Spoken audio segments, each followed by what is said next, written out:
오늘 하나님께서 우리에게 주신 말씀은 신약성경 사도행전 2장 1절에서 4절까지 말씀입니다.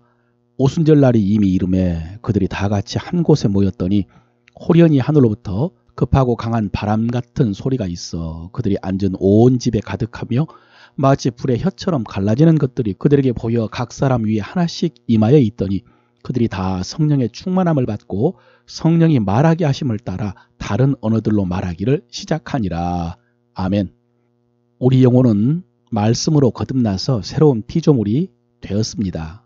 이제 우리는 계속해서 말씀을 통해서 혼과 육을 새롭게 하고 그렇게 해서 보라 새 것이 되었도다 라고 확증하고 간증할 수 있는 여러분 되시기를 바랍니다. 여러분, 성경에 수많은 사건들이 기록이 되어 있는데요. 가장 중요한 세 가지 사건을 꼽으라고 하면은 여러분은 꼽을 수 있겠습니까? 제 생각에는 세 가지만은 안 되고 네 가지여야 할 것 같습니다. 그것은 천지 창조, 십자가, 부활 포함입니다. 그리고 성령 강림, 주님의 재림입니다. 그 밖에도 선악과 타락이라든지 노아 홍수, 아브라함, 출애굽, 우리 주님의 탄생, 승천 이런 사건들도 엄청나지만 이 네 가지 속에 포함된 사건이라고 할 수 있습니다.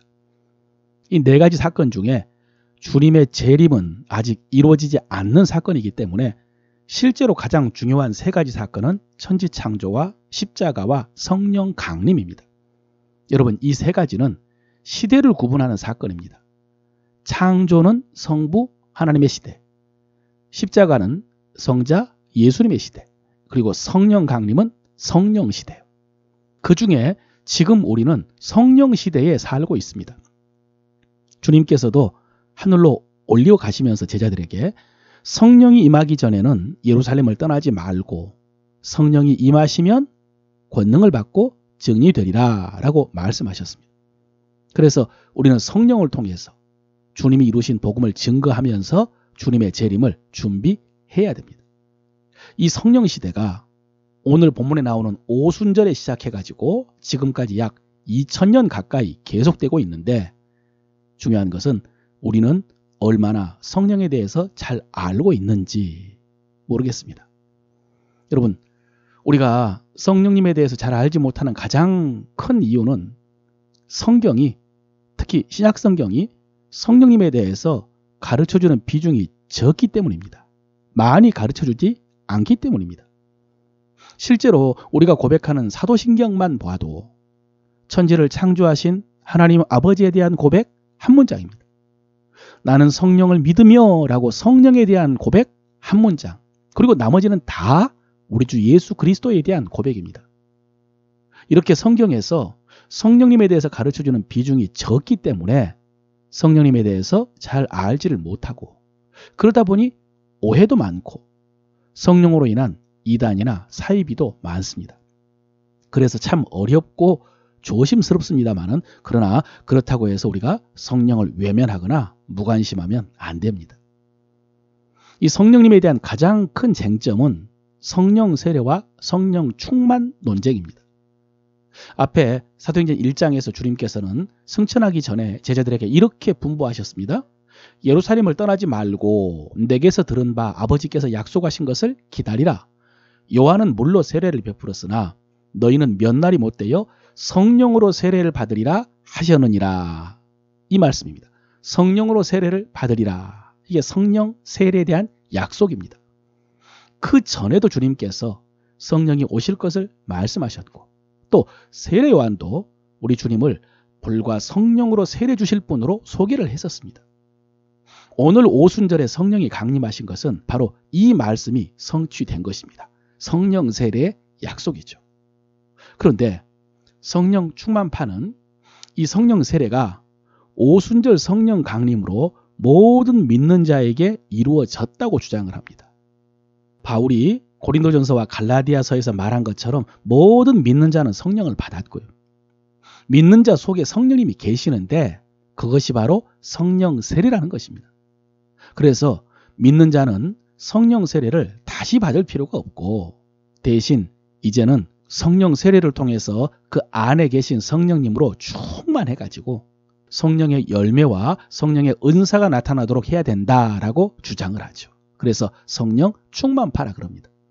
반면에 성령 세례파는 오늘 본문에 나오는 제자들은 이미 그 전부터 주님을 믿었고요. 그래서 그들 속에 이미 성령님이 계셨는데 오늘 오순절에 성령 세례를 받은 것처럼 다른 성도들도 믿을 때 성령을 받지만 그러나 성령 세례는 다시 받아야 한다고 주장을 합니다. 여러분, 이 논쟁은 교회 역사 속에서 오래된 논쟁입니다. 그리고 지금도 팽팽합니다. 근래에 유명하고 탁월한 성경학자 가운데 마틴 로이드 존스 박사와 존 스토트 박사가 있는데요. 두 분 다 복음주의 성도들에게 큰 영향을 미쳤고 또 많은 성도들이 존경하는 신앙의 스승들입니다. 그런데 이 두 분의 견해가 다릅니다. 두 분의 책을 읽어보면 이분들이 얼마나 정교하게 주장을 하는지 들으면 들을수록 헷갈립니다. 그 이유는 처음에 말씀드린 것처럼 성경에 성령님에 대한 자료가 충분하지 못하기 때문입니다. 저도 신대원 다닐 때 1년 반 동안 장신대 도서관에 있는 자료들 거의 다 찾아보면서 연구를 했는데요. 결론은 성령님을 인간의 지식으로 다 알 수 없다는 것이었습니다. 그리고 서로의 주장이 일리가 있다는 것이었습니다. 그렇게 정확하게 분별하기가 어렵습니다. 대신 다행인 것은 이 두 성령론의 차이는 구원론의 차이와는 좀 다릅니다. 그래서 이 두 차이로 인해서 서로를 이단이나 사이비로 정죄하지 않습니다. 적절한 표현은 아닙니다만은 취향이나 체험의 차이 정도로 이해를 합니다. 여러분, 이 성령 세례 논쟁에 대해서 저는 신학적으로 성령 충만파입니다. 모든 성도들은 믿을 때 성령 세례 받았고 그 후에 필요한 것은 성령 세례가 아니라 성령 충만이라는 것입니다.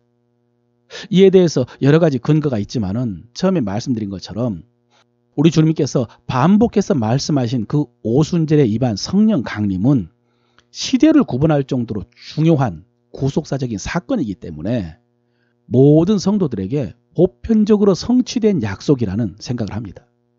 믿고 성령 받아서 성도가 되었는데 성령 세례를 받지 못할 수 있는, 그래서 누구는 성령 세례를 받았고 누구는 성령 세례를 아직 받지 못할 수 있는 그런 약속은 아니라고 생각하기 때문입니다. 그런데 믿을 때 받은 성령 말고 성령 세례를 다시 받아야 한다라고 믿는 성령 세례파는 이 성령 세례를 받기 위해서요 사모하고 애를 씁니다. 특히 방언을 받기 위해서 열심히 기도하고 또 말씀도 사모합니다. 그래서 그분들에게 설교를 해보면 아멘도 잘합니다. 그렇게 사모하다가 성령의 역사를 실제적으로 체험하는 경우가 많은데요. 반면에 성령 충만파는 이미 성령 세례를 받았다고 믿기 때문에 절박함이나 사모함이 적습니다.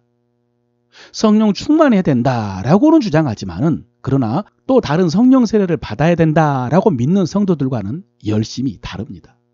그러다 보니까 성령의 역사도 체험하지를 못하고 체험이 없다 보니까 하나님에 대한 경외함도 부족하고 그저 지식적이고 인간적인 신앙생활을 하는 경우가 솔직히 많습니다. 그러나 여러분, 다시 말씀드립니다만은 지금은 성령 시대입니다. 성령의 능력을 통해서만 말씀을 깨달을 수도 있고 순종할 수도 있고 복음을 전파할 수도 있습니다. 그래서 우리는 성령님을 의지해야 되고요. 성령님과 친밀해야 됩니다. 다시 말씀드립니다. 지금은 성령 시대입니다. 우리는 성령을 의지해야 되고 성령님과 친밀해야 합니다. 오늘은 더 길게 말씀드리기 어려운데 지난 주일에 하가 말씀 묵상에 대해서 설교할 때에 말씀을 입으로 말하라고 했습니다. 그런데 성령님에 대해서도 마찬가지입니다. 여러분, 성령님과 입으로 말을 하십시오. 대화죠. 시시때때로 칼레오, 카라, 성령님을 부르시고요. 그리고 성령님과 대화하시고 성령님께 구하시고 무엇보다도 여러분 방언을 하십시오. 성령의 말이죠. 방언을 하십시오. 이 방언에 대해서는 내일 말씀드리려고 하는데 이렇게 성령님과 여러분의 입으로 기도와 말씀으로 방언으로 대화하는 가운데 성령께서 여러분의 영과 혼과 마음을 새롭게 하시고 그리고 하나님의 약속이 이루어지도록 역사하실 줄로 믿습니다.